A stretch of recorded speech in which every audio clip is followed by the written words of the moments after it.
Hey guys, welcome to the vlog. It's Saturday. I actually try to take off on the weekends because I'm working anyways way too much, and I usually never take the weekends off. And today, same thing. Vanessa's working. I got bored, so on my way to the studio to work a little bit on music.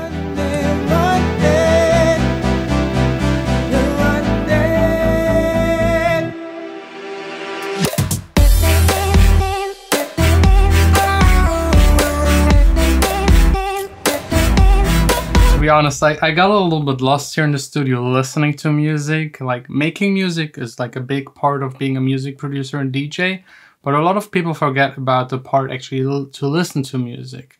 It's so important. I think it's even more important than actually watching tutorials or any kind of educational content on YouTube, on the web in general, blogs and all this kind of stuff. It's important, but I'd say like maybe 10% of your time should be dedicated to that. Then maybe 20–30% to listening to music, and the rest should be actually making music. A lot of people get lost in thinking about making music and learning about music instead of actually applying what they've learned. If you learn about parallel compression, instead of reading like 2,000 articles about it and watch 10 videos, just watch maybe 1 or 2 so that you get like the general idea about it, and then just apply it. And you need to train your ear to be able to detect what the parallel compression might actually do if it sounds better with like 2%, 3%, 5%, maybe drive it really hard up to 10, 20%. This really is up to you as a producer. That's your creative decision. Don't just copy what everyone else is like doing in their plugins when you watch videos. That's also why I never share any values, like just general ideas and concepts. The rest is really up to you to just sit in front of the computer and do it. But anyways, yeah, I got lost. I got lost listening to music. To be honest, to listen to old music, like the music I used to listen to, like when, like way back, like the first music I can actually think of. And it was actually, I think, like Take That and Spice Girls, like way back. I was maybe, or even Backstreet Boys. I was 6. Yes, the first music video I can remember is Get Down by the Backstreet Boys. They're in this like cylindrical animated thing, elevator with lights and kind of dropping, falling the entire time. And just, yeah, Get Down. That was the song. Huge hit back then. So I was listening to a couple of these songs because now with like my experience and view as a producer, they sound way different. They sound like shit, like most of them. The Michael Jackson stuff, the old stuff doesn't. It still holds up. But all of this boy group, girl group stuff really sounds really bad. I mean, the vocals, yes, good. Processing on them and everything. But like the instrumental is very dated, of course. And then I started listening to stuff I listened later on, which was like German rap, underground, hip-hop, like really gangster kind of stuff. Later on, then this kind of 90s, 93 hip-hop, no diggity, like Blackstreet stuff, 50 Cent, then Eminem, a lot of Usher, and this kind of stuff. That was also the time where I started DJing, where I started getting really in contact with music and really started collecting music. All of my vinyls up there in the A studio are from this time. Let's maybe go up there. So for example here, 50 Cent, Out of Control. Let's maybe just pick a random one. Nina Sky, Move Your Body was also a great hit. I played this a lot. There's even like the marking on it where the sound starts right here at the very outside rim. And 117 BPM. Also a really great one. Busta Rhymes, Break Your Neck. And then later on, I started collecting house music more and more. I actually had like a hard switch. I was a successful hip-hop DJ playing every Friday, Saturday in local clubs, making actually quite a lot of money. And one day, one DJ got sick.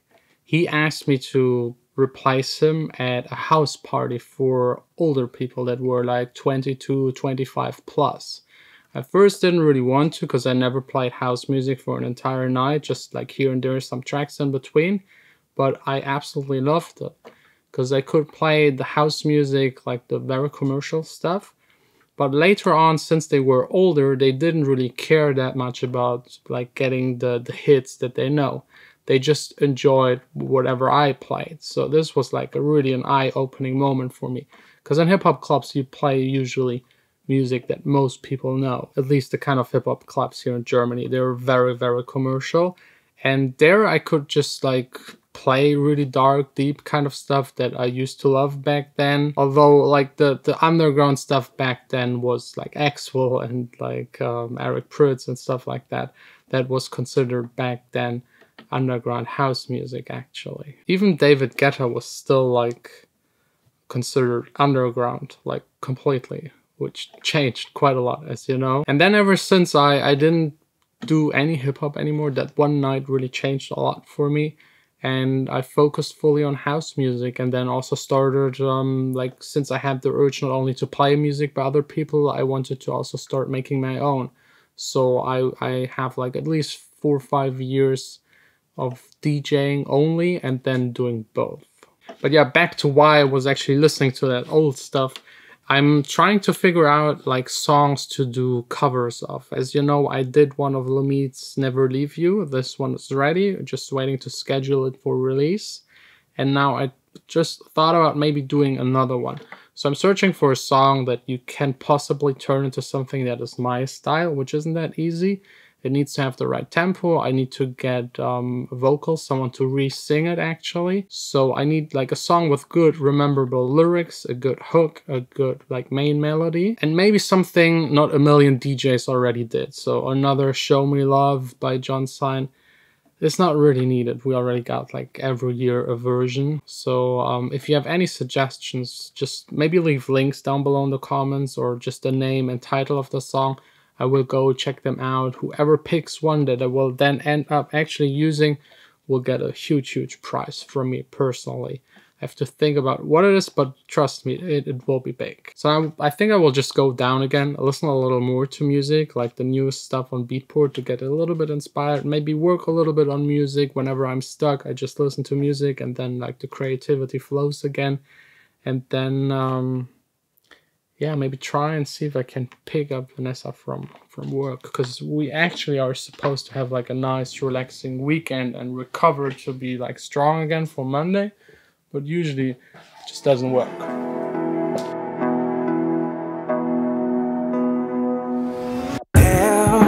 Tell me what it's like to move on so easy. What's your most embarrassing music you've ever listened to? Because today I was talking about mine. It was Spice Girls, Take That, Backstreet Boys. Maybe Tokyo Hotel, Really? Durch den Monsoon. Okay, but that's actually like that's it a actually a good song. That's the one that is now married to Heidi Klum and half her age, basically, right? Or even younger. Yeah, I don't know. Around about half the age. That's not crazy. But there's actually one more. Oh, Blümchen. Oh, Blümchen. Yeah, it's also very embarrassing. But I think the most embarrassing for me are the Schlümpfe CDs. Do you remember those? Of course like I do, yeah. What is Schlümpfe in English? Like the blue... Not dwarfs. Something with S. Smurfs. Smurfs. Yes, Smurfs. There were CDs sung by the Smurfs, the blue ones. And in German, they translated all of the big hits into German, used the same instrumentals, and I loved it as a kid. That was actually like my first music I can remember that I was singing along, yes. Or maybe the carnival music? No, my parents weren't into carnival. Ich habe eine Zwiebel auf dem Kopf, ich bin Döner. That is way newer. That's way newer. Back then, Döner wasn't even a thing. Yeah. Schlümpfe is like when I was 5. Anyways, it's time for, oh yeah, I see. It's a little warm today. And shopping. Grocery shopping. Shopping. Let's just skip the shopping. We got only very healthy stuff. Even our toilet paper is now healthy. Yeah. It's like recycled. Yeah. It's important. Pro planet, yeah. Cooking with Jon Sine, cooking with Jon Sine, cooking, healthy cooking with Jon Sine.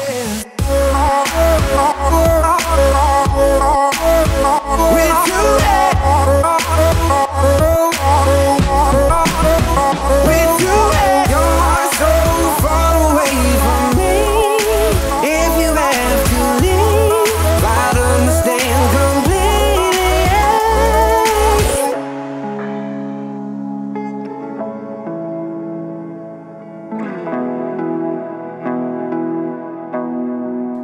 It's perfect. There's almost no way to cook any healthier. She's already smiling because you know this just tastes really, really good. I think this really deserves healthy cooking with Jon Sine.